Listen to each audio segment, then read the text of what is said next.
opening day without the Findlay Market opening day parade. I am here, quite frankly, because of someone who is not here. The legendary Jim Scott is synonymous with this parade.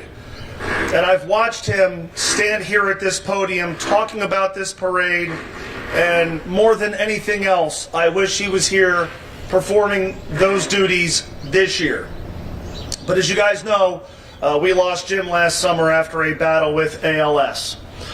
Jim Scott, for my money, is the greatest radio personality in this city's history. He was a colleague of mine, was a mentor of mine, and most importantly, he was my friend. I could tell you this, and I think anybody who spent any amount of time with Jim would tell you the same, that no one, and I mean no one, loved opening day more than Jim Scott. And no one loved the Findlay Market opening day parade more than Jim Scott. I think he either walked in it or rode in it every year, starting in 1968 when he moved to Cincinnati. And it was so cool that despite what he was dealing with, he got to be a part of this event last year, the Findlay Market opening day parade. By then, he had lost his ability to walk, but he did not lose his ability to smile. He did not lose his ability to laugh and connect with people. And it was really important to him and those of us who knew Jim and loved him so much that he got to be a part of easily his favorite Cincinnati event. So I know it's hard for all of us to imagine this year's parade without Jim, but I know it's going to take place this year in his honor, and I know he's going to be watching. The 106th Findlay Market Opening Day Parade will begin on Thursday, March 27th at noon. Today you're going to hear from our city manager, you're going to hear from the Findlay Market Opening Day Parade chairman, and you will hear, of course, from the Cincinnati Reds. Right now I'd like to introduce our city manager, Cheryl Long.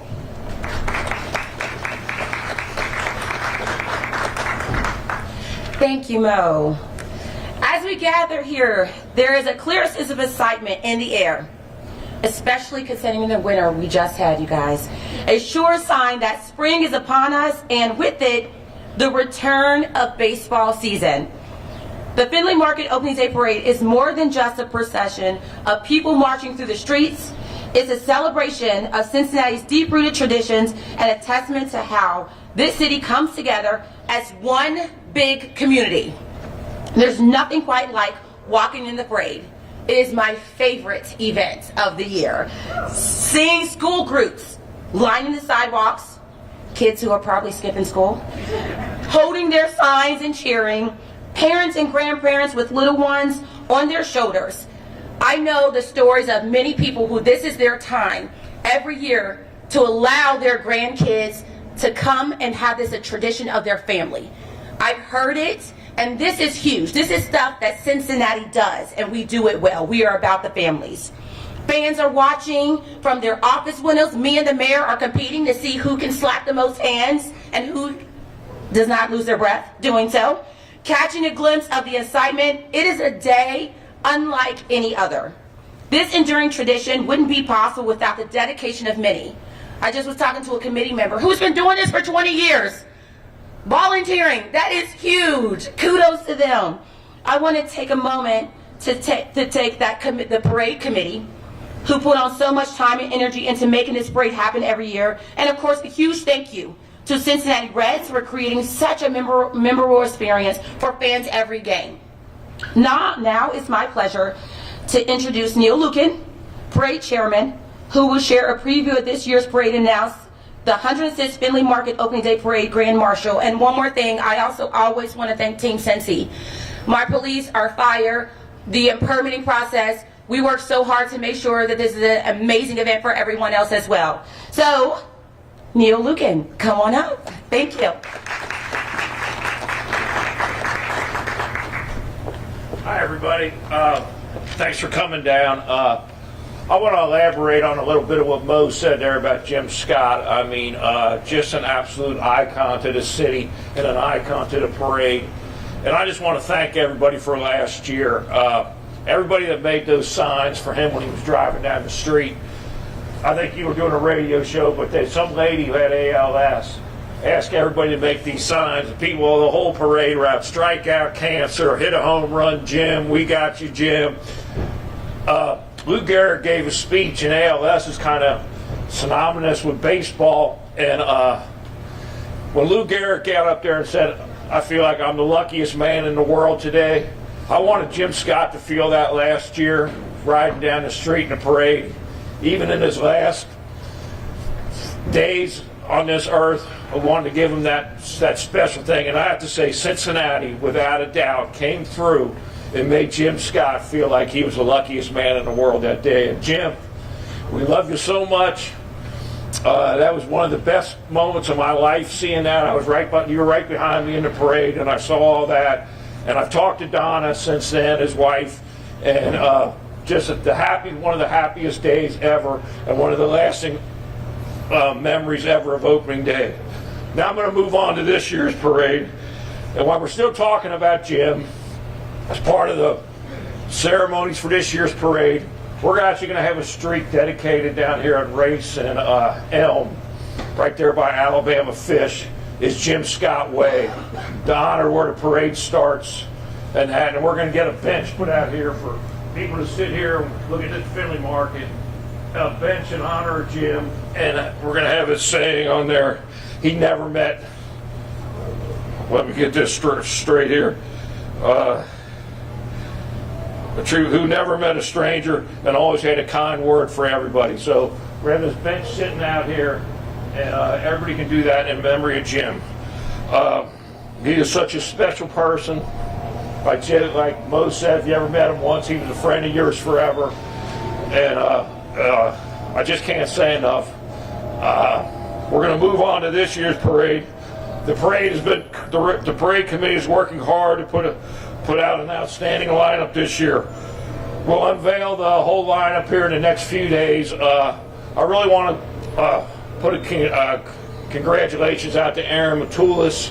She has worked endless hours putting this parade together, plus the fact she's 6 months pregnant and has her moments. But she has been a trooper, and we just want to thank Erin for everything she's done this year. And she has really done a great job of organizing and lining up the parade. She gets a tip of the hat. This year we're going to have an Olympic float in the parade again. We had one about 2 or 3 years ago. It's going to feature over 10 Olympians from the Cincinnati area, including Carson Foster, the hammer throws in last year, or the swimmer in last year's Olympic, the hammer thrower Annette, I'm not really sure about her last name, Anchil Woke, and wrestler Mason Parris, who's from Lawrenceburg. These guys were all in the last Olympics, and then we're going to have a variety of people that were in the past Olympics before. So the Olympic float. Well, again, we're going to have a Cincinnati Bengal alumni float, including Ken Anderson, Jim Breach, David Fulcher, Anthony Munoz will have his own float with the Anthony Munoz Foundation. And Ted Karras, actually, with the Cincinnati Hat Foundation, is going to be in the parade this year, too. We're going to work on another recent Cincinnati alumni football player, but he still just made his announcement a couple of days, but we want to get out to him and invite him to be in the parade, too. If you're a fan of horses, we're going to have over 40 equestrian units, but over 40 horses in the parade this year. Now, what you all been waiting for, the big announcement for the Grand Marshal of this year's parade, the highlight of the parade. I want to call up Phil. The Reds have been very instrumental in getting us all these Grand Marshals, and they do a great job, so I'm going to let Phil and go ahead and announce the Grand Marshal. Okay. Who remembers a hard-nosed, goggle-wearing third baseman? Chris Sabo is going to be our Grand Marshal this year, and we're really excited about that. And again, just to pile on, Jim Scott was Cincinnati, and I remember when we first got engaged here, it was one of the first interviews I did, and his professionalism in helping me understand and walk me through that process early in my career with the Reds. He was just a prince of a guy, and now that he's up there in heaven, with the good Lord, we're going to hope he's going to help us a little bit with the weather this year, because we're expecting a phenomenal opening day, a phenomenal parade. You know, only 20 days now, and so we've got 20 days to warm this city up a little bit. No city does opening day like Cincinnati, and we couldn't do opening day like we do without Neil and all of the Findlay Market volunteers that continue this tradition, 106 years strong. We want to thank all of our Reds fans for their continued support, and especially the effort that everybody puts in to make opening day special, because it wouldn't be special if the fans didn't come out and participate. And then, of course, after the parade, certainly we try to throw a nice block party down there in preparation for the game. Now, this year, we're really eager to get going.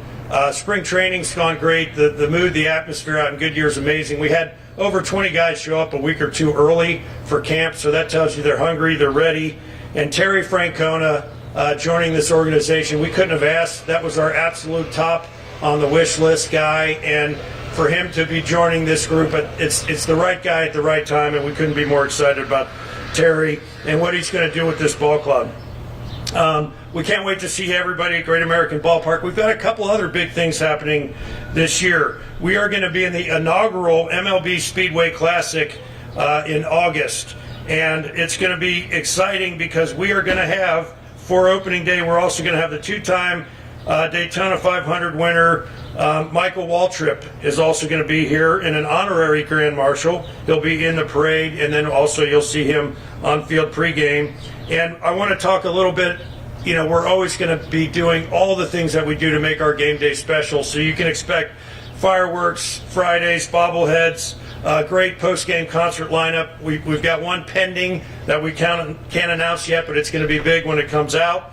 And we lost another icon besides Jim this year in Charlie Hustle, Pete Rose. And although we've already done kind of a celebration of life at the stadium, of course, we would be remiss not to do something in season. So we will be having Pete Rose Day on May 14th. So notably May 14th for number 14. Excited to celebrate Pete again in season. And it's also a huge year. This is the 50th anniversary of the 75 Big Red Machine World Series winning team. So we're going to celebrate really the 75 and 76 team. We're going to have between 24 and 26 guys. So bringing that Big Red Machine together again over the weekend of June 27th and 28th, it's going to be huge. So there's so many exciting things we're getting ready to kick off. We're 20 days away from opening day, and here to talk a little bit more about Chris Sabo and what an impact he had on our team and continues to be involved with the franchise living here in Cincinnati. Rick Walls, our director of the Reds Hall of Fame. Go Red Legs. See you all on opening day.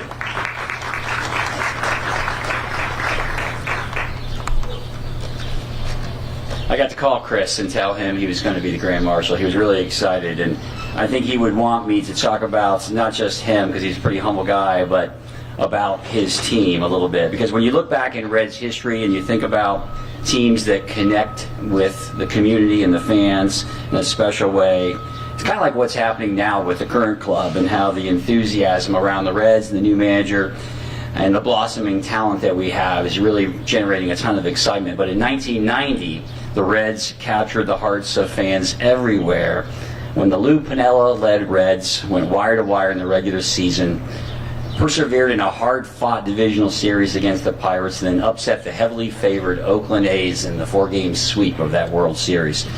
That team was led by some household names that you know. National Baseball Hall of Famer Barry Larkin, Reds Hall of Famers Eric Davis, Tom Browning, other superstars like Paul O'Neill, Hatcher, Braggs, Winningham, Benzinger, Morris, Mailer, and Armstrong, and of course the Nasty Boys.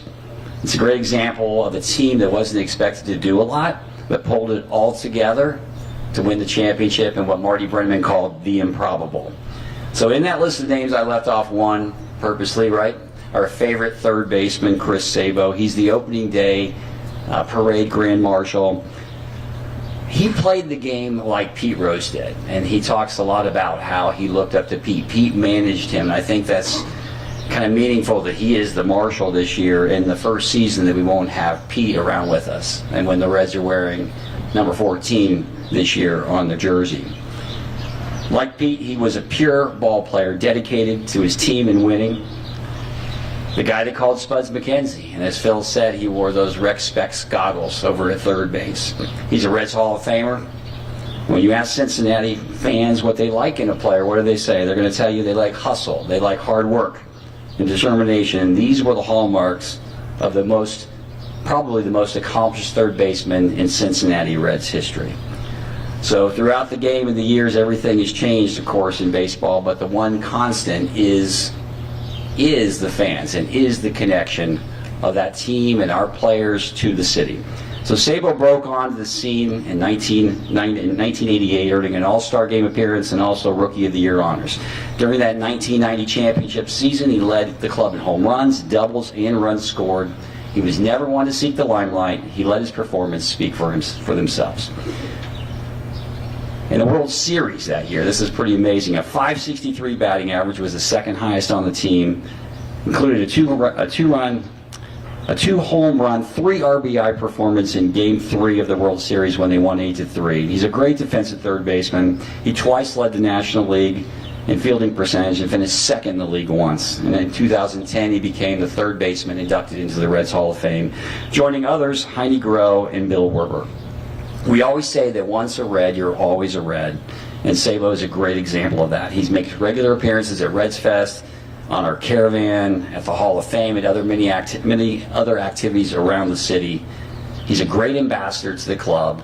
He's a great ambassador for baseball and for this city.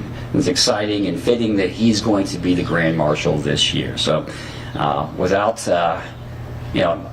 thinking about it, and this is something when I talked to Chris, and the Pete thing is not just a small thing for him. That is such a connection for him, and it seems like things come together for a reason. And without Pete here, having Chris here, Pete also played a little third base, but Chris is the way the fans kind of were drawn to him, and just because it wasn't about him, and he was about team and about winning.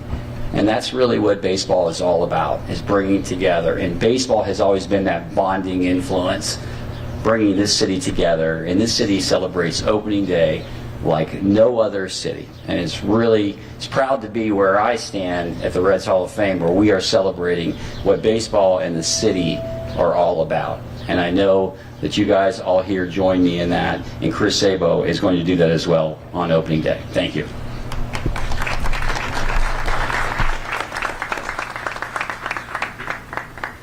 All right, Rick, Phil, Neil, Cheryl, thank you very much. Thank you folks for being here today. The 2025 Findlay Market Opening Day Parade will kick off at noon on Thursday, March the 27th, and will of course precede the Reds and Giants Opening Day in Cincinnati with first pitch at 4:10 at Great American Ballpark. Thank you so much for coming, and go Reds!